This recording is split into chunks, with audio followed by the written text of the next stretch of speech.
Itu sih di mananya kan kampung bini teh kunyak bot lo. Nan anyuk tu bona nyinyi awak lo. Iya.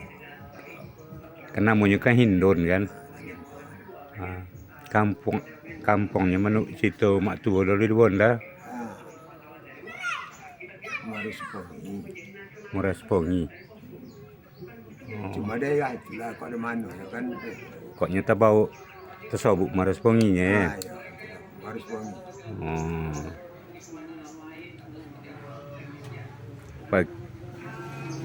Nama baunya Kanata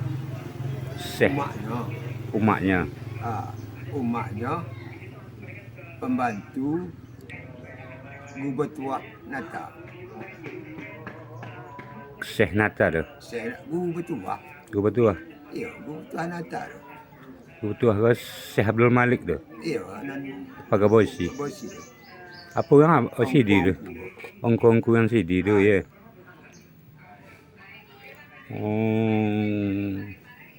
Umak Indun ke pembantu rumah tangga Syekh Abdul Malik Pagabosi.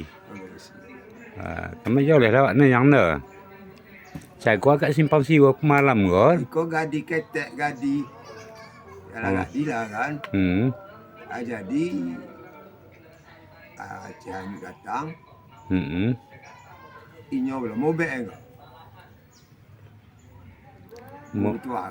Mau bek sih. Mau bek Cihanyu tapi seboleh orang macam ni tak nak. Ayah kesurupan ni. Kesurupan lah dah ada laut mula-mula. 3 bulan lama ya.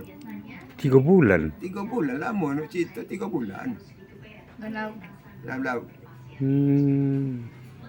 Ada apa dengan Nata? Kalau di barang dekat Jambu Aceh. Ya. Ikolah. Dan ikut dulu lama ubek. Sihat lah apa. Ada nikah pula je anak. Pembantu. Pembantu Syekh Abdul Malik ke ya. Mau beknya amat ke. Syekh Abdul Malik ke ya. Kesurupan dulu ya. Kesurupan dulu lah. Masih di laut lah.